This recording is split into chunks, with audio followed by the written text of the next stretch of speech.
ओम सहना भवतु सहनौ भुनक्तु सह वीर्यं करवावहै तेजस्विनावधीतमस्तु मा विद्विषावहै। ओम शांति शांति शांति।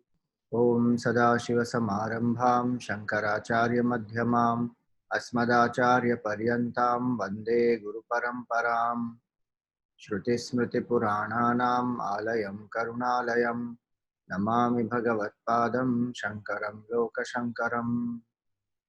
समस्तजनकल्याणे निरतं करुणामयं नमामि चिन्मयं देवं सद्गुरुं ब्रह्मविद्वरम्।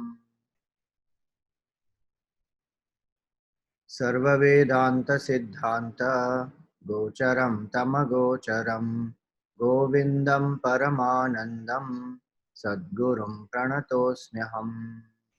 Hari Om, salutations to all. So welcome back to the satsangs on Vivek Chudamani. We had done, I think, up till verse number 28. And so the section which speaks about how the fascination we have for the gross body, and that fascination for the gross body was condemned. And also now we are seeing this section which is again about the gross body, how the gross body is made up of. The 87th verse spoke about all the various components with which the gross body is made, and why should one have a fascination for a bundle of skin, flesh, blood, vessels, bone, marrow, etc. Then 88, we saw that it is made up of 5 grossified elements: space, air, fire, water, earth. You know, it's a one beautiful analogy I read somewhere, that the order of creation of these elements, space, air, fire, water, earth, our body also is a proof of that. How is it so? So our feet, they are touching the earth. So earth, then there is water, then there is fire in the stomach, air in the lungs, space here. Space, air, fire, water, earth. So our body is also made up of these 5 gross elements, and the order of creation also is, displayed in our body itself. So panchikritebhya bhutebhya sthulebhya purva karmana, and we get this human body because of, actually we get any body because of past karma, until the first human birth through nature, and after that it is through the karma. So purva karmana. Samutpanamidam sthulam, it is a gross body. It is called gross because we are able to see it. Sukshma is subtle body which is not visible. Bhogayatanam atmanaha, it is the seat of experience, the instrument through which the self experiences the world of objects. Avastha jagarastasya sthularthanubhavo yataha. So this gross body is perceived by us only in the waking state. So that's another part of the delusion, that the body is only experienced by us in one state, not in the dream and deep sleep. Of course, in dream, the body is there, one is dream and deep sleep, but one is not aware of it. So mainly it is experienced in the waking state. And so jagarastasya sthularthanubhavo yatha. And because we experience the world of objects outside, which is grossified, we consider this body also as real. Just like in the dream, when we see the dream world, then the dream body which we have, that also is considered real. So this is about the body. Some more verses continue in this section. Verse number 89. Mahyendriya sthula padartha sevam praksandanastryadi vichitra rupam karotu jiva swayametad tasmat prashastirva pushosya jagare. So here it is said Identifying with the body, bahyendriya sthula padartha sevam, identifying with the sense organs, one enjoys the external world. What are they represented by this expression? Srak, Chandana, Stri, Adi, Vichitra, Rupam. So garland, sandalwood, the opposite gender, endless variety. Adi, Vichitra, Rupam, all different wonderful sense objects which are there. Karoti Jiva Swayam Atmana. So the Jiva enjoys by oneself. Tasmat Prashastir Vapushosya Jagare. And therefore the body has an importance in the waking state, because only through this one experiences the world of objects. So if the body is not there, the world of objects, meaning the gross world, is not perceived by all of us. So body becomes a tool. Now one can use the body as a tool to keep enjoying the world of objects outside. This expression, Srak, Chandana, this is an expression to connote sense enjoyments and indulgent tendencies. So for a spiritual seeker, that is, the world is a means to get vairagya and to rise above this state of temporary nature of this world, the constantly changing world. Vivek, Vairagya, etc. are to be cultivated here, and use the human body for sadhana to realize the self. So for the seeker, that's the attitude towards the world. For a person who is a bhogi, the attitude is, I want to enjoy maximum in this world. So enjoy maximum sense objects, sense pleasures, new methods of engaging the senses, creating more pleasure for it. So that expression is generally used, Srak Chandanadi is used mainly to connote the attitude. It's not just enjoying or perceiving the world of object, but it's the mindset. That what is the mindset? Identifying with the gross body, I can have both the mindsets. Either this or this. And so a spiritual seeker rises above this expression. And the thing is, there are endless variety of it. That's where the vairagya has to come. That no matter how much one enjoys, the craving will be more. So the human being goes round and round in circles. Because new sense objects, new combinations, new permutations, they will keep coming. There is endless variety. At some point, one has to say, enough, I have done, I have seen it all. It's the same thing getting mixed again and again. So if one has that vairagya, then slowly one comes out of this. So karoti jiva swayam atmana. By oneself, one's own vasanas make a person go out. So the more vivek vairagya, the less the value one gives for the sense enjoyments, the better it is to withdraw and sit in meditation. So it's swayametad atmana. The objects are not telling us to come and enjoy. They are there, but our vasanas prompt us to rush out. And so if that purushartha we do, that we go to satsang, we cultivate vivek, vairagya, we see when we enjoy itself, we see the limitation of it. In a healthy way, outgrow it, like we outgrow the childhood toys. This is not to condemn anybody who is enjoying, nor to condemn oneself. Each one of us has that tendencies to enjoy. One has to outgrow them slowly. Naturally, one has to outgrow. Hence it is that for the jiva, this gross body becomes a means to enjoy the world. And it is that which keeps the jiva bound to this world also. So the jiva has to recognize and one has to detach. The next one. Sarvopi bahya samsaraha purushasya yadashrayaha Vidhi dehamidam sthulam grihavad grihamedhinaha. So sarvopi bahya samsaraha, this whole world, external world, purushasya yadashrayaha. How does an individual interact? From where does the individual operate, basically? So if we have to work, we go to an office. We have to have some meeting, we go to some particular place. When we want to relax, we come back home, or we go to some farmhouse, rest house, hotel, anywhere. So one operates from a particular location or a place. In the same way, located from where does a jiva, the individual, operate in the world? So Vidhi Deham Idam Sthulam. This body is like a location.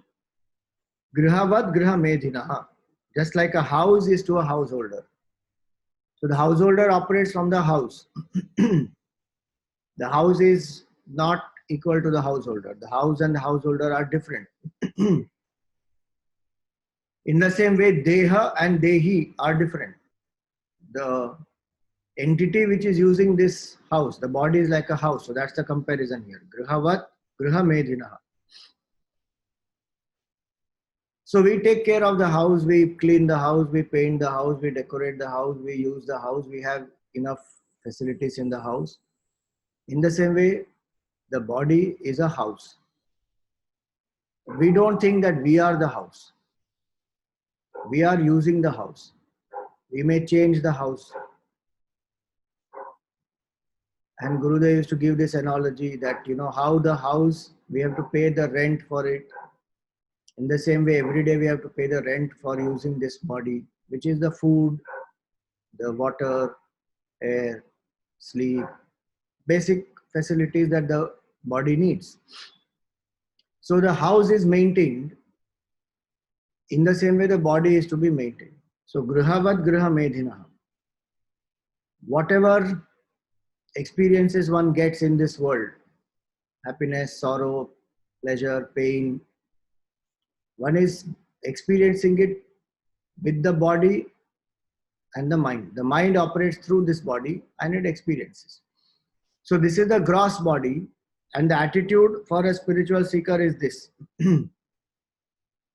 That just like this body is just like a house, this body is also like a house.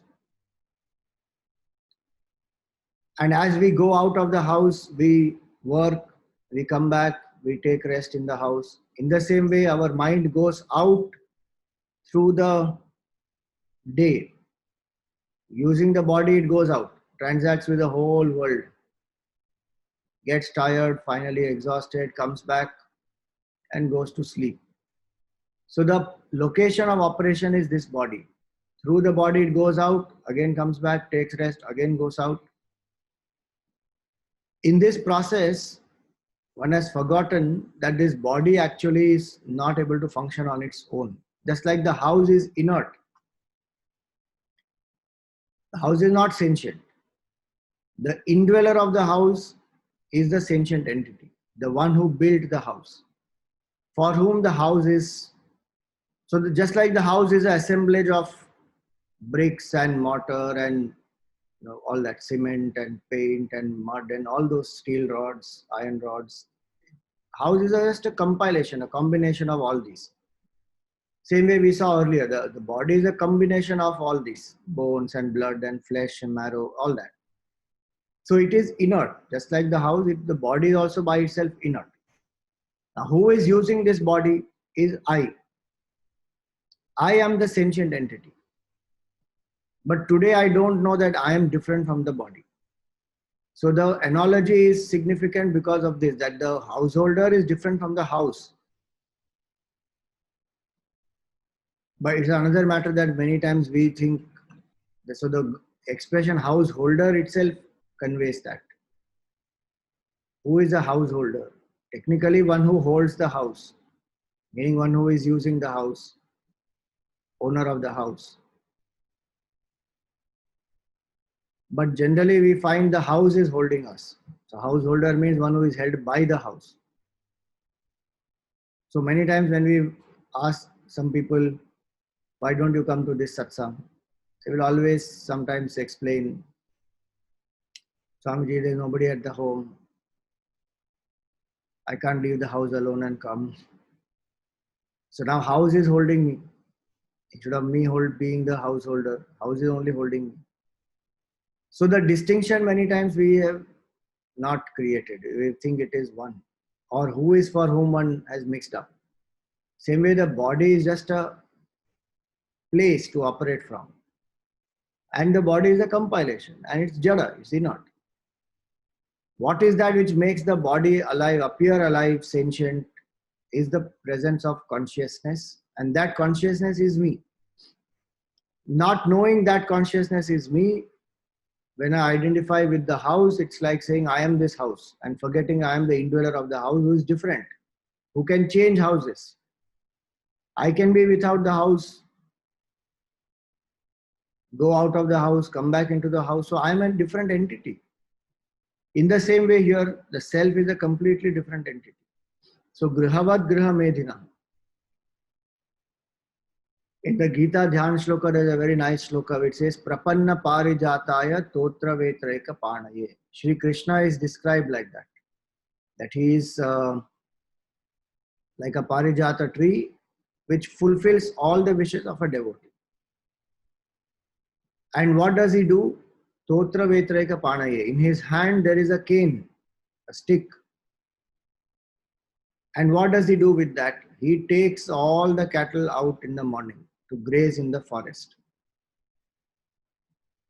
And the cattle graze through the whole day in the forest. And when they are done with it, he brings them back in the evening. So the cattle are our senses. Go. Go means the senses. So go also means cow. So cow is one meaning. Cat senses is the other meaning. So Govinda means the one who is the enlivener of our senses. The senses are able to function and perceive the world outside, experience the objects, enjoy them, is because of the presence of the self. So the self empowers the mind, through the mind, the senses. Through the senses, the mind goes out, enjoys so many things through the senses, comes back. The enlivener is the self. So that one should not forget that this is only a tool, this is only a house. This is not me, the real entity. It's an instrument for experiencing and a shelter for us. So how much one can take care, like yearly or once in a few years, we do the plastering, we do the repainting, we check the foundation, strengthen it. In that same way, one has to just maintain this body as best as one can for sadhana. So this is the attitude. Now what are the properties of this gross body? See here, the 91st one. स्थूलस्य संभव जरा मरणानि धर्माः स्थौल्यादयो बहुविधा शिशुताद्यवस्थाः वर्णाश्रमादि नियमा बहुधा मया स्युः पूजावमान बहुमान मुखा विशेषाः. So different things that the body goes through. Sthulasya, this of the gross body, what are the states? Sambhava, Jara, Maranani, Dharmaha. So here in brief it is given. Otherwise it is said the body goes through 6 modifications. What are the 6? Asti, it is conceived. Then Jayate, it is born. Vardhate, it grows. Viparinamate, it modifies. Apakshiyate, it as one becomes old, it slowly starts becoming, it starts decaying. And apakshiyate, it dies. Sorry, vinashyati, not apakshiyate. Asti jayate, vardhate, viparinamate, apakshiyate, vinashyati. 6 modifications. Vinashyati means it dies. It becomes old and starts wearing out, not decaying. It starts wearing out and then it dies. So 6 modifications the body goes through, but I, the indweller, I am observing all the 6 modifications. See, nowadays it's very easy to even understand this because of photographs. Many decades ago, photographs were not available. So one will not know, one will not be able to see how one was looking. But now one can easily see at how one was looking at the birth and the childhood and every stage of life, and how the body has gone through the change. But I, who am observing all these, that I is constant, nothing happens to that I. Body becomes old, body starts having pain, disease, all that, but I, nothing happens to the pure I. Recently Naraka Chaturdashi we celebrated just before Deepavali. So Naraka means hell. And on that day, Narakasura was killed by Lord Krishna. So Ramana Maharshi used to say that the body identification, one who thinks that I am the body, that itself is hell. Because the person goes through all the trouble that the body goes through. And Ramana Maharshi was a very great master, completely detached from this notion that I am the body. He had a wound, he had a sarcoma basically. Then they wanted to operate on him in his hand, left hand. So he just told the doctor, you operate. Without anesthesia, the doctor was, he found it very strange. But Ramana Maharshi said, I have gone beyond, you can do what you want. And they operated. 3 times they operated. Every time the growth will come somewhere else. Finally, somebody told him that, Bhagwan, why don't you just heal your body with your mind itself? If a thought comes into your mind that the body must heal, the whole body will heal. So why don't you cure this disease? And Ramana Maharshi's reply was, the body itself is a disease. And this body is getting another disease. I not identified with any of these. His attitude was so detached with the body, because he used the body, fulfilled the purpose of the body, and got out of the identification that I am not the body which goes through these 6 changes. He had a very powerful death experience as though in the first floor of his house. And he lied down on the ground and said, let me see what happens at the time of death. And it is said that he actually felt that he was out of the body and he was seeing the body lying there. But he said that the body is lying there, but I feel the full force of my presence. So I am different from the body. So who am I? Now in that quest he went. And so many years he lived in tapas in different places in Tiruvannamalai and experienced that oneness with the self. That I am that pure consciousness. I am not this body. So when he left his home and he went to Tiruvannamalai and he went to the temple, he surrendered to the Lord. He used to stay in the temple down there in one of the halls below so there's a 1,000-pillared hall. Below that he used to stay. And people won't even know. It was a very remote place. Not many used to go to that hall also. But he would be lost in contemplation. Patala Lingam it is called. There he was. Very hot, stuffy place. But he was sitting there, not aware of what is the surrounding, what is happening to the body, lost in his inquiry, lost in quietude. And as a result, there were rats, rodents, insects.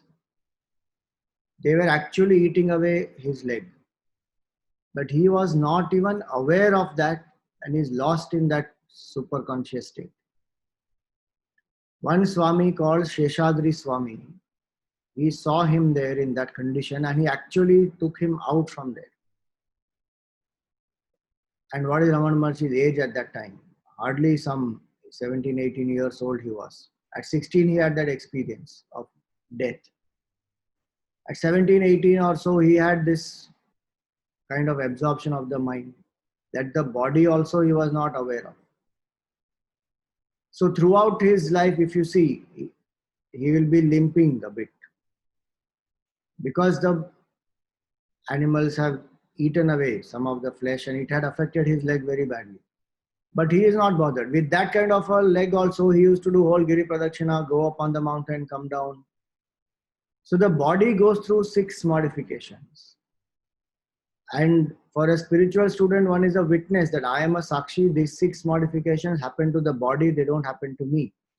Sthula Sambhava Jara Maranani Dharmaha. Sthulasya Dharmaha. This is the nature of this body. This is not my nature. So with the birth of the body, I am not born. With the death of the body, I don't die. That's why in Zen they have this exercise. So the exercise is think of your face before you were born. So think of your face before you were born doesn't mean I start imagining which type of face I would have had. It is to say that you are not this body. You were existing even before this body and you will exist even after this body. So why be so fascinated and attached to the body? Sthulasya dharma.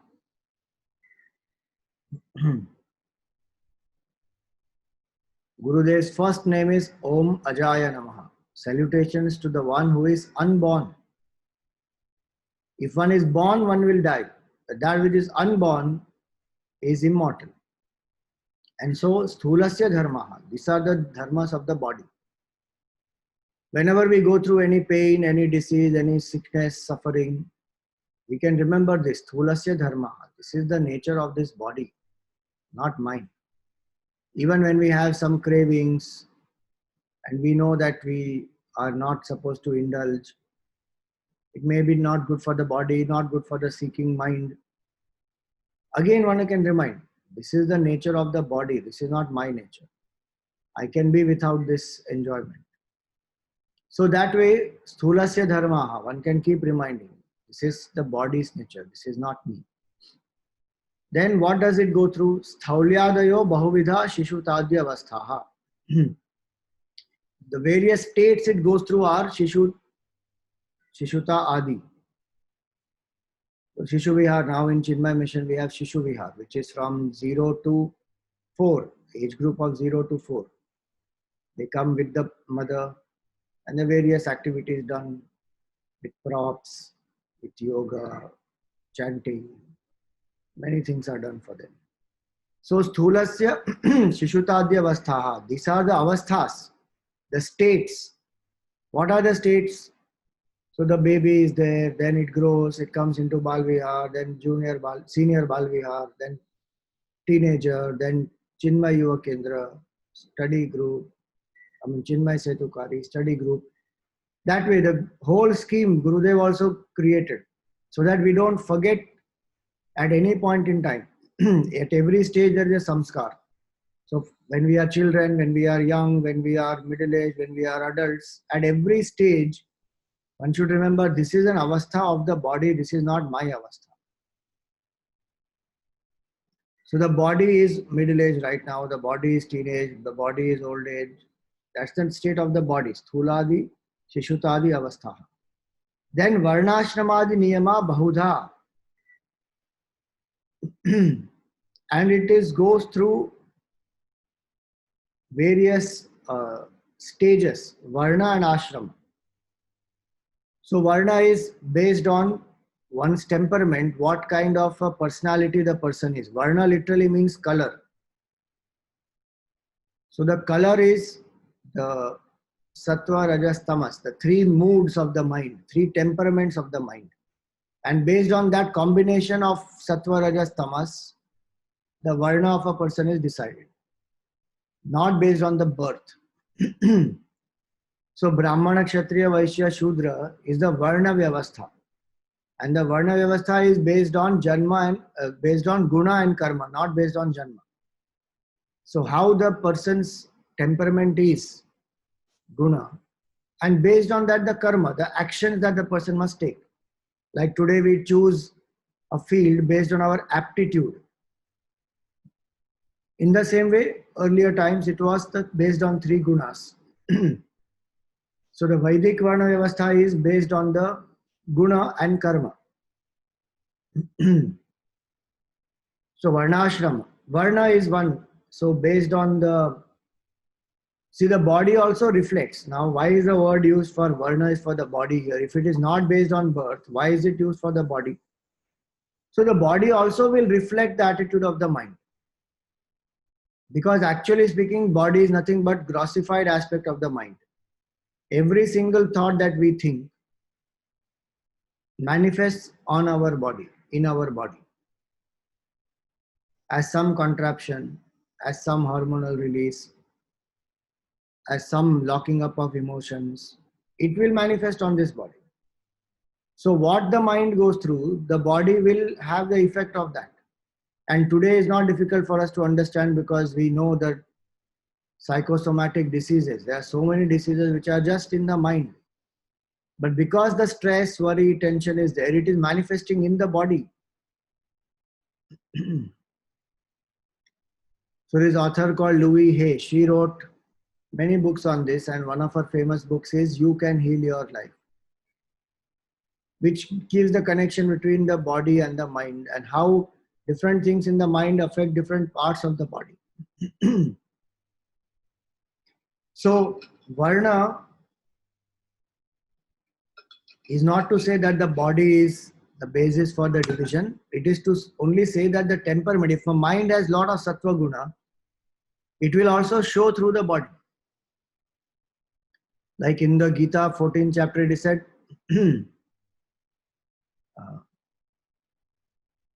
Sarvadvareshu prakasha upajayate. Light as though emanates from all the senses, and the person is brilliant when there is yada sattve pravriddhetu, when the sattva guna is high. When the rajoguna is high, then one wants to do something. One can't sit quietly, restless at the physical level.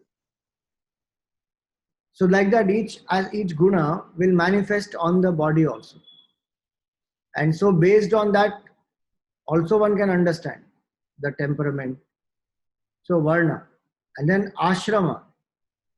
So based on the age, the division is done in our culture of 25 years each. Brahmacharya ashram, 25 years study. Grahastha ashram, 25 years live as a householder.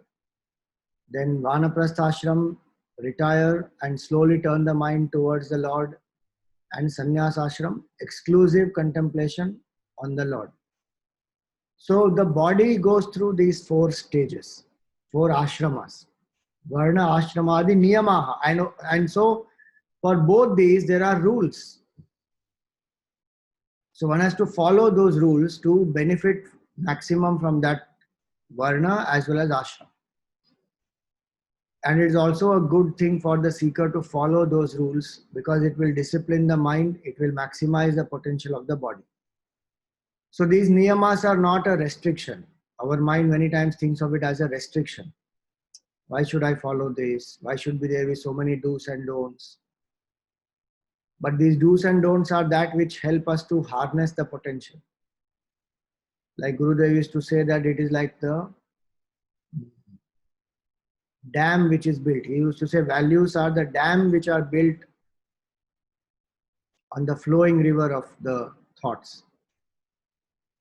Just like the dam harnesses the potential, it may appear to restrict the flow or collect the flow, not allow it to go smoothly, hold the flow in the reservoir. One can look at it that way, or one can look at it the other way, saying that it is a mechanism to harness the power of water and generate electricity, and so many things are done through that. Otherwise, that power is getting just wasted. In the same way, our body, our mind, they have tremendous power. Even at the body level, we don't use the power of the body. Forget mind level and self. There are so many cells, so many parts of our body itself which we don't use. Like our lungs, simplest example is the lungs. We don't breathe so deeply that we are able to use the full capacity of our lungs. Most of the time our breathing is very shallow. So when we are able to put the mind through a discipline that, okay, you get up, you do exercise, you do pranayam, those disciplines, they help to maximize the potential of the body. Hence the niyamaha. So literally the word yam means to control. Niyama means to control so beautifully that that control will help to maximize the potential, to conserve that energy and to maximize the potential. And so niyamaha, varna ashramadi niyamaha. Even in Yoga Shastra, before asana, pranayam, etc. come, yam and niyam are the first two steps to control, to conserve, to create. So varnashramadi niyamaha, bahudha amayasyuhu. It goes through a lot of diseases also. Bahudha amayasyuhu. In fact, one of the messages or the sayings is Shariram Vyadhi Mandiram. It is an abode of diseases. So one can have the attitude that I will maintain this body and whatever, it will go through diseases. It is the nature of the body. Because it lives on life, subsists on life. And then it will go through disease, sorrow, pain. The cycle is there. It will go through that. So it is a Vyadhi Mandiram. As long as our immunity is strong, we are healthy. The moment immunity goes down, again we are sick. Constantly it is being attacked. That's the nature here in this world. So Amayasihu, it is a abode of the diseases. Now this expression, when it is said, it is not to condemn the body or criticize the body or to abuse the body. When it is said it is Vyadhi Mandiram, it is also said Sharira Madhyam Khalu Dharma Sadhanam. It is also a sadhan to realize the self. Knowing that it's an abode of diseases, time is less. One should just maintain the body, take care of the body, do sadhana and exit. So that one doesn't look at it as a means of gratifying one's cravings. Either it's a means of sadhana or to get vairagya from the body, one says it is a abode of diseases. And that's a fact, that's not wrong. It's an abode of diseases. Dormant diseases are there even now. So, Amayasyuhu, it goes through various diseases. How quickly, as Gurudev would sometimes say, death is not strange. Life is very, very strange. In the same way, he would say that disease is not strange. Health is strange. That in spite of all the influences that are there in this world, which are attacking us in the body, how is the body healthy? That is a strange thing. So using that capability of the body, we use it to do sadhana. Bahudha amayasya. And then what does the body also experience? Puja, avamana, bahumana, mukha visheshaha. So it goes through different types of treatments. It gets worshipped. It gets criticized. It gets greatly honored. Puja, worship. Avamana is insult or criticism. Bahumana. Many people will come and praise. Bahumana mukha vishesha. So these are different types of things that the body goes through. The body goes through the 6 modifications. The body goes through the various stages from childhood to old age and death. The body goes through the 4 stages, brahmacharya, grihastha, vanaprastha and sannyasa. The body has the varna and ashrama, brahmana, kshatriya, vaishya, shudra. And the body gets praised, the body gets criticized. This is the dharma of the body. For a spiritual student, one just observes, okay, the body is going through. So even puja and mana, So if one loses weight, one looks very thin, one builds up some muscles, one has some 6-pack, 8-pack, then everybody glorifies, oh, how wonderful you are. But that's the dharma of the body. And if one puts on the weight, or there are some wrinkles, there is the white hair has started, one is becoming old, but that's the nature of the body. Again, if I am not if I am not having this attitude of equanimity, when somebody praises the body, I get elated. Then obviously when the body is sick or body is going through some challenges and somebody criticizes, again I will feel sad. So the mind will go through up and down if it is so identified with the body. For a spiritual student, one watches, this is the nature of the body, this is not me. And every great master of Vedanta has lived like that. That how they live, using the body to serve the society, to do sadhana, to realize the self. After that, they don't bother much. Beyond that, the body has no other utility value. So even if the body is sick, they are remaining unaffected. Gurudev saw this. Literally, one of the things that transformed Gurudev from a non-believer to a person who wanted to walk the spiritual path and then who realized the self. One of the things that transformed him was that he met the Mahatmas when he went on Char Dham Yatra. He met some of the Mahatmas who are beyond body identification. And that really made him understand that it is possible to rise above the body consciousness and realize the absolute self. There will not even be any recognition of, in some of them, the pain that the body goes through. Very udasin bhav. They are, ut means up, asina means sit. They are seated or they are operating from a very high level of consciousness. Udasina. So they are very indifferent toward the body also. I must have said this earlier, when he went on Char Dham Yatra, so he met one Mahatma whose leg was being eaten up by the maggots. But the face of that Mahatma was exuding so much of peace and bliss. When Gurudev saw him, he was wondering what is happening here. And as he was wondering, a few maggots fell down and the Mahatma lifted them and put them back on the leg. So Gurudev said, is it not painful?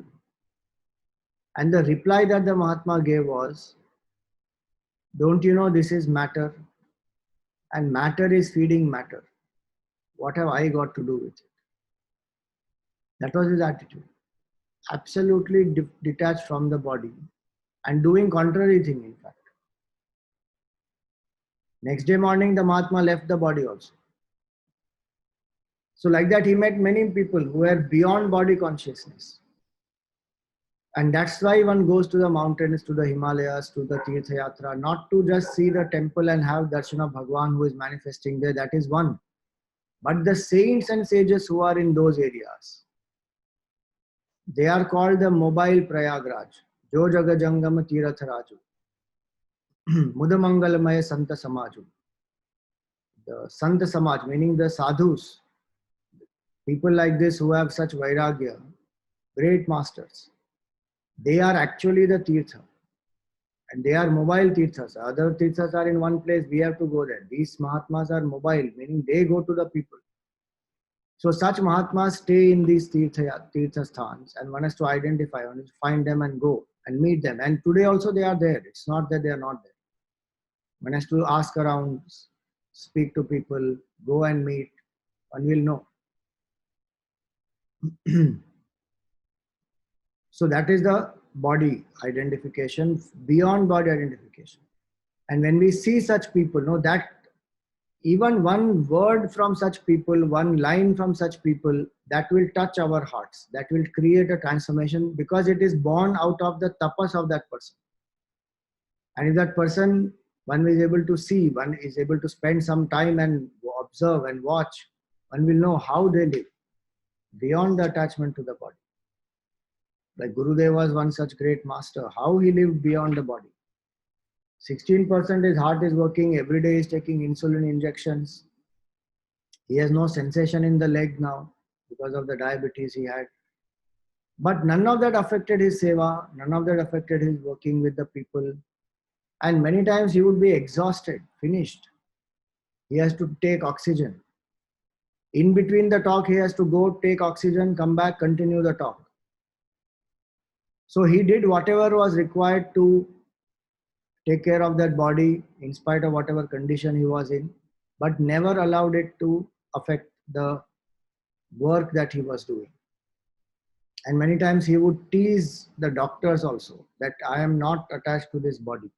So even though he has diabetes, many times he would, he used to love Shrikhand.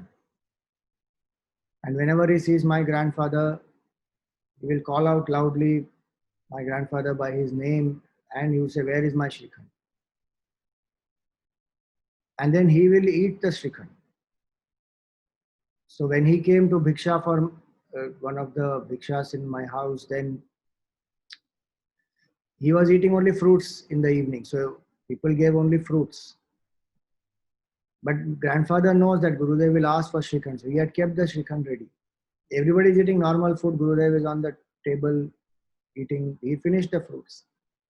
And then looked at my grandfather and he's saying, where? So he immediately brought that Shrikhand. And Gurudev started, so he took the spoon, ate one spoon of Shrikhand, put the spoon aside, and then with his finger, he starts licking and eating the Shrikhand.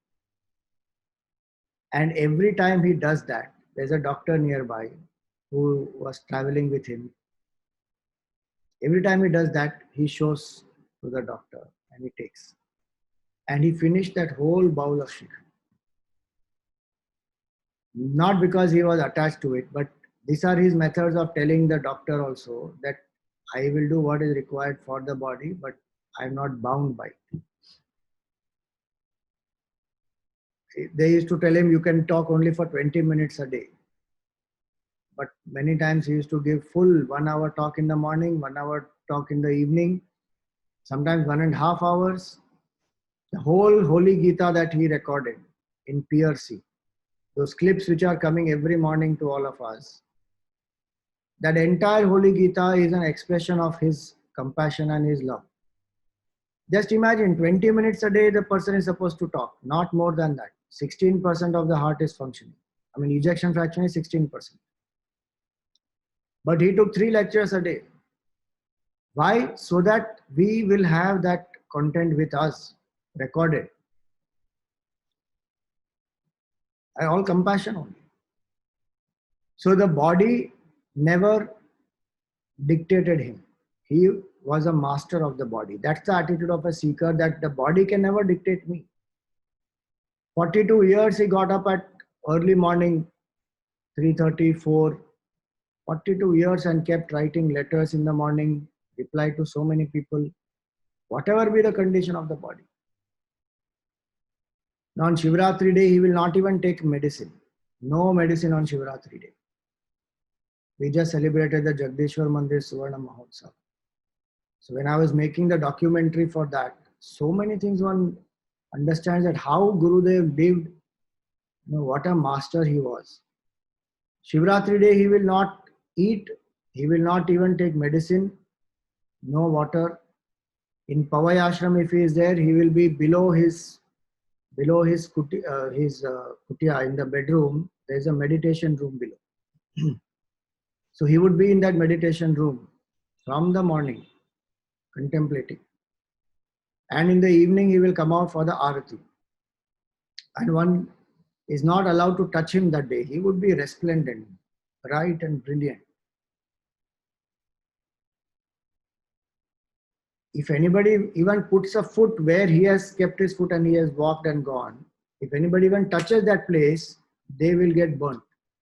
That much of heat and energy will be there in his body. And he will go straight into the sanctum sanctorum. Out from the kutia, straight into the sanctum. So that day, somebody asked him, Swamiji, medicine. So he would say, Shiva doesn't have diabetes. Shiva doesn't need medicines. So on Shivratri day, he will not even touch medicines. Nothing. No insulin, no medicine, nothing. And yet his mind will be into the Lord full time. Otherwise, the body will have its own difficulties without the medicines and all, but his mind will be not even at that level of the body. So that's the mastery over the body one has to have, over food, over sleep, over different things that the body goes through. It is the body's dharma. It will go through it. Literally, it is a tool. So it is not me. So now this section concludes here, where the fascination for the body was condemned, and also what are the things that the body goes through and how we can detach ourselves from that. Now the body also has, so the body is the sthul sharira, is a gross body. And this gross body of ours has 10 senses, 5 senses of knowledge, 10 organs actually, 10 sense organs. 5 for knowledge and 5 for action. So those are explained. Because this is a Prakarana Grantha, it is a fundamental foundation text introducing terms and terminologies. It will explain everything to us, which will lay a strong foundation for us to understand Vedanta. So some of us may have learned this before, some of us may have not. So the enumeration here is of the 10 senses. So what are those senses? The 92nd verse. Buddhi indriyani shravanam tvagakshi ghranam. Sorry. Buddhi indriyani shravanam tvagakshi ghranam cha jihva vishayava bodhanat. Vakpani pada gudamapyupasthaha karmendriyani pravanena karmasu. So buddhi indriyani means jnana indriyani. Jnana indriyani means senses of knowledge. So in the whole body, these are the only 5 methods through which we can gain knowledge about ourselves in terms of the body as well as the world outside. If the 5 senses are not there, or any one of the 5 is not there, that method of knowledge will stop. So what are those 5? Shravanam, so the ears. Tvag, the skin. Akshi, eyes. Ghranam, nose. Jihva, tongue. What are they meant for? Vishaya avabodhanat. They are meant for knowing the objects. Vishaya avabodhanat. So these are the senses of knowledge. So the eyes can see, and the eyes will only be able to see and get the knowledge of the form. So each sense can do only its own job. And each sense coordinates. So the whole picture comes to us because the mind coordinates with each sense organ. The ears can only hear. The tongue can only speak. The nose can only smell. The skin can only touch. No sense organ can substitute for the other sense organ. They may become sharper if one sense organ is not working. So if eyes are not working, ears will become sharp, touch will become sharp, smell will become sharp. So that is possible, but they cannot substitute for each other. And they are meant to gain knowledge. That's a very, very important aspect. They are called Jnana Indriyani because they are meant for knowledge. They are not meant for indulgence. Vishaya avabodhanat. They have not said Vishaya bhogat. They are not meant for just indulgence. Yes, one can enjoy, but the purpose of the senses is knowledge, not enjoyment. Enjoyment should be a byproduct, not the main focus. So with each of these, I must gain knowledge. The knowledge of the form, the knowledge of the sound, the various scriptures I can hear, the eyes can look at the form of the Lord, the nose can smell the flowers offered to the Lord, the tongue speak, chant the glory of the Lord, taste the prasad given after the puja. In the same way, use the hands, offer the flowers, do the archana of the Lord. So all the senses can be used for devotional purpose, they can use for knowledge purpose. Even the secular world, the knowledge of the objective sciences also we gain only through these five senses. Hence they are called Jnana Indriyani. And because they are Jnana Indriyani, they have to be respected for that they are the means through which I gain knowledge. Just like we worship Mother Saraswati as the deity of knowledge, these are organs of knowledge. If these are not there, we will not know. But most of the time we misuse the senses, abuse the senses, become very indulgent. That drains the senses. So indulgence drains the senses. Self-control enhances the senses. So one has to have a healthy balance. Till one gets absolute vairagya, at least a balance has to be struck that how much am I indulging my senses, how much am I resting the senses, how much am I rejuvenating the senses. Like simple example is pranayam. When we do, the senses get rejuvenated. Upvas, when we do, the senses will get rejuvenated. Rest, when we take proper sleep and rest, etc., the senses will get rejuvenated. The more the senses get rejuvenated, the more is their capability to bring knowledge to us. You see what kind of powers our senses also have. In the earlier days, one used to remember the entire Veda just by listening. So what's the capability of the ears and the mind? That continuously from childhood one goes on listening and remembers the entire Veda. Knowledge was acquired like that. Through the eyes, what all one can see, how much one can train the eyes. Even today, the best camera which is available cannot do the work that the eye does. The sophistication in the eyes is much beyond even the best camera available today. If you speak to some of the people who are professional photographers, they tell us that how the eye adjusts so fast to the change in light, to the distance, far, near. In camera we have to adjust, but the eye adjusts by itself so fast. The shutter speed also. So many things like that. So each equipment that is given, each sense organ that is given to us is a very powerful sense organ. And they can be used for gaining knowledge. Reading, listening, speaking. Through all these we can gain more and more knowledge. Healthy interactions we can get. So Vishaya Avabodhana. So these sense organs are meant for gaining knowledge. These are the 5 sense organs that we have. Then what are so now these sense organs are only receivers of knowledge. Then there are 5 organs of action which create movement. So Vak is the speech. So this is common for taste and speech. This is a common sense, the tongue. So Vak is for speaking. Pani, the hands, are for grasping. Pada for movement. Then Guda for evacuation. And Upastha for reproduction. Karmendriyani pravanena karmasu. These are called karma indriyani and these are for the actions. So the body is able to respond, communicate, act, move through these sense organs of action. Pravanena karmasu. They are meant to act.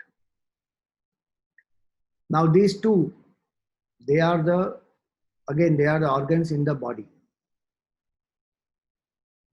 So a spiritual seeker understands the whole mechanism, like how we understand the mechanism of how a cell phone works or any machine, how it works. Once we understand the mechanism, then we are able to use it better. In the same way, what is the mechanism here? Through each of the senses, we receive stimulus. 5 senses of knowledge. They receive the stimulus. The mind coordinates each of them and presents one picture to us. Otherwise, there are 5 different inputs that are coming. Eyes are giving you only the form, ears are giving only the sound. So each of them are giving one input, but the coordination is done by the mind. And the mind and the intellect, the thinking and the feeling faculty, together decide what to respond, how to respond, and then through the senses of action we respond. Sometimes we respond through the knowledge also. Through eyes we communicate, through touch we communicate. So that way we respond through knowledge of senses of knowledge also. So through the senses we give our response. So 5 senses for receiving stimulus and 5 for expressing response, or even 10 for expressing response. So what we say as Jnana Indriya and Karma Indriya, in modern language it is stimulus and response. Stephen Covey and all these people, they will tell us that in that language. Stimulus, when we receive, if we create a pause in between the stimulus and response, then we will not react. We have to create a pause. Otherwise, when we receive stimulus, we immediately react. If somebody tells us something negative, we immediately react. Something unpleasant has happened which we don't like, immediately the mind reacts.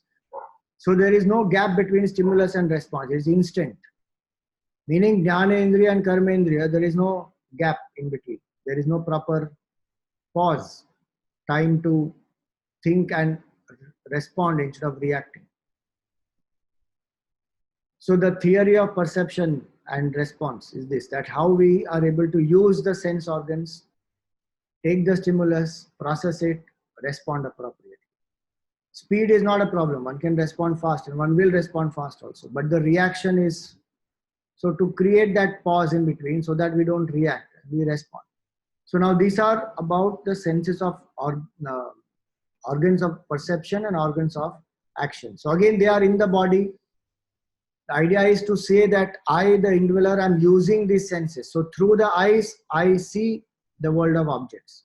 So I am not the eyes. I am not the world of objects. I am the consciousness that is enlivening the mind and the eyes to be able to see. So again, these are organs separate from me. Like Gurudev used to give the example of the telescope. And he would say that this telescope, through the telescope, one sees the various stars and planets, etc. The telescope is only the medium. The seer is different from the telescope. So same way, we are using this. This is a telescope. The entity is using this to experience the world outside. So I am not this. So whatever the senses go through, I don't go through. If the hearing becomes weak, if the eyesight becomes weak, I am not going through that. The senses are going through that. So that kind of detachment is required. So for today, we will stop here and continue tomorrow. Om Purnamada Purnamidam Purnat Purnamudachyate Purnasya Purnamadaya Purnameva Vashishyate. Om Shanti Shanti Shanti. Harihi Om Shri Gurubhyo Namaha. Harihi Om.